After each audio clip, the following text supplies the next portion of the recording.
Welcome. My name is Sean Stowers, and I'm Director of Learning Services for Pearson North America, and I'm part of our Pearson Accelerated business. And I'm really excited to be here at the CLO Symposium talking about bridging the gap between first jobs and first careers. So you may be wondering why this discussion and why now? And really, the discussion is important because we're talking about the needs of the frontline worker and how they're different from traditional skilled labor in most markets, but are treated with a one-size-fits-all mentality when it comes to how we invest in their learning and development. Most organizations don't provide meaningful benefits that help meet the needs of the front line, and especially aren't meeting the needs where those frontline workers are. Millions of working adults, about 34 million without a high school diploma and another 30 million with some college and no degree, have been left off the path of educational attainment and will continue to struggle economically to advance without some form of employer assistance.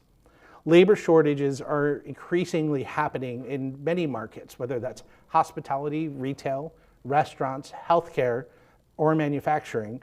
And due to that, and that's largely due to a lack of skilled labor, a increasing retirement of current employees, and just the available talent pool. So what I'd like to do today is to talk to you about some questions that as learning leaders we should consider when thinking about investing in frontline workers. And I think the first one is really, how do you define frontline worker based on your experience?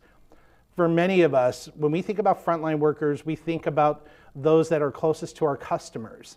And depending on your company and the organization you're in, you may think of frontline workers as a retail banker or an investment banker, but in many organizations, that frontline worker is a patient care technician. It's a home health aide. It's the young man or the young woman that sold you French fries when you went in to buy lunch. And so when you begin to think about the frontline worker in that context, you begin to think very differently about the audience that you're trying to reach. The second question that as learning leaders and talent leaders that we really need to embrace is, what does it mean to be the voice of the front line in your role?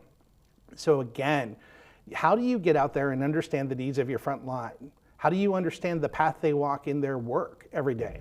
How do you understand where they've come from? And that becomes exceptionally, crucially important when you begin to think about the roadblocks that the front line has had to educational attainment.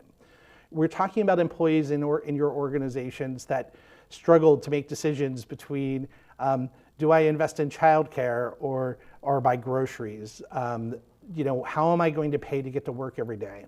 And when you think about that employee, then you reflect on their educational attainment, they're making those decisions in context of, how do I pay $700 or $800 to go take a class or get that next certification that maybe would advance me in my career?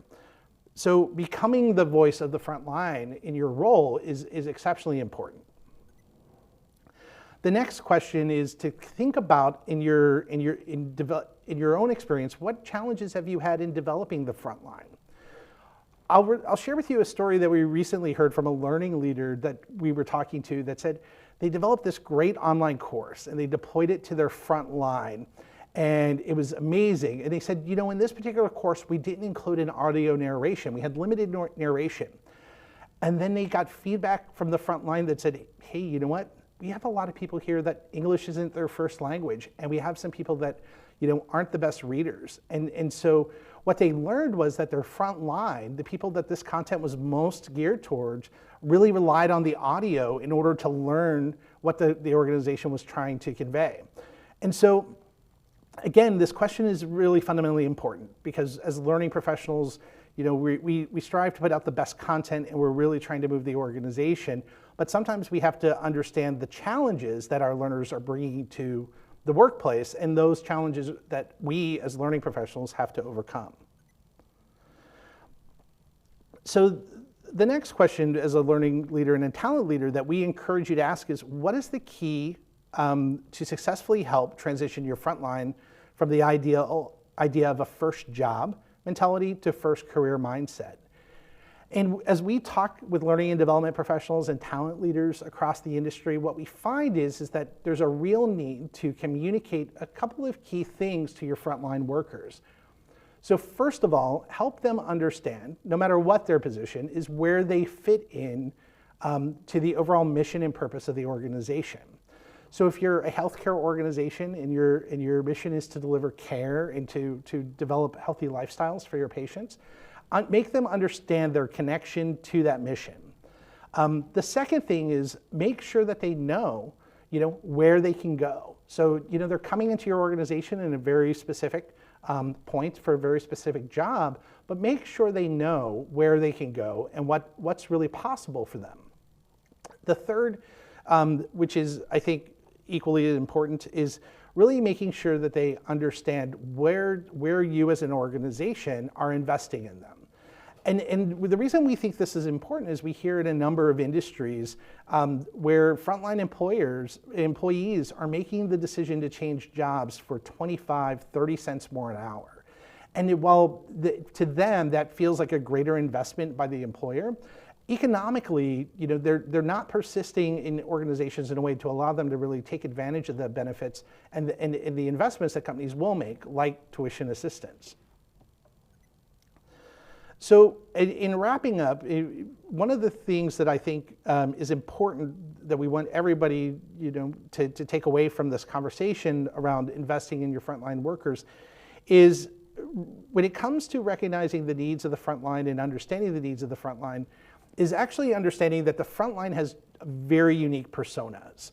For most of us, again, in our roles, we think of our knowledge workers, our white collar workers, our more skilled trades workers. But when we step back and we look at the front line, we really see some different types of personas. We see the individual who maybe hasn't succeeded in their path or in their life, but has been the rock of their family, that is the go-to person that holds everything together, who is looking for that investment in them and someone to say to them, I believe in you and you can achieve. We see personas of those individuals that have been convinced that failure is really their only path and that they really need someone who in organizations and structures that will support them and say, I believe that you can achieve and here's how I'm going to help you get there. As learning and development professionals, we all want everything that we put to the organization and everyone to come to the organization excited to learn and ready. And I think that understanding the unique needs and personas of the front line and really becoming the voice of your frontline employees will help you both in terms of the development of your talent. It will help you with your retention rates, your employee engagement rates, and ultimately ensure that you have a vibrant and robust talent pipeline. I want to thank you for joining us today, and I look forward to seeing you in future events.